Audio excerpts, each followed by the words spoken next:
রাজদীপ রায়ের সমর্থনে মানিক সাহার প্রচার। বিজেপিতে যোগ 25 জনের। রবিবার শিলচরের আশ্রম রোডে বিজেপি প্রার্থী ডক্টর রাজদীপ রায়ের সমর্থনে নির্বাচনী সভা অনুষ্ঠিত হয়।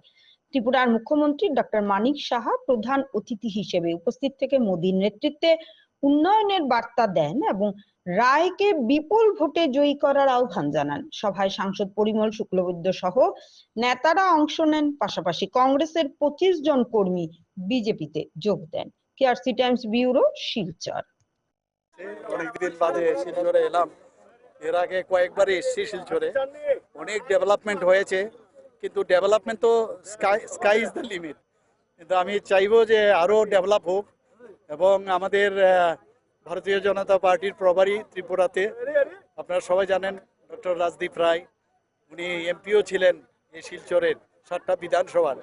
এখন এই একটাই শিলচর বিধানসভার মধ্যে ওনাকে ভারতীয় জনতা পার্টির তরফ থেকে মনোনয়ন দিয়েছেন এবং আমি নিশ্চিত ওনার প্রভারী হিসাবে ওনাকে আমি দেখেছি গত 1.5 বছর ধরে ত্রিপুরাতে, এবং যেভাবে উনি কাজ করেন এবং মাটির সাথে ওনার সম্পর্ক শিলচরে, এবং আমি নিশ্চিত যে আগামী দিনে যেভাবে উনি কাজ করছেন এবং এখানে পুরো আমাদের শিলচরবাসী যারা আছেন তা ওনাকে পূর্ণ সমর্থন জানাবেন। যেভাবে আমি এখানে একটা বিশাল জনসমাবেশ দেখলাম, আমি নিশ্চিত যে আগামী দিন সবাই, গত বছরও আমাদের এখানে জিত হাসিল হয়েছিল, কিন্তু এবার আরও বেশি পরিমাণে ভোট দিয়ে ওনাকে জয়যুক্ত করবে। আসামের পরিস্থিতি কি দেখছেন?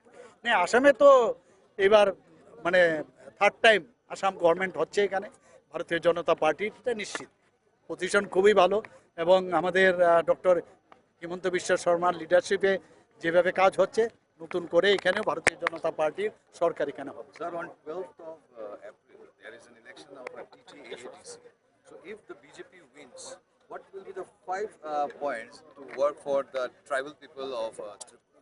Now you see, for the last few decades, it was run by communist, then Congress, Jot, like that, and different local parties. Now, first time we are directly now we are in the fray. So out of 28, we have given our candidates for 28. So if we come, there would be the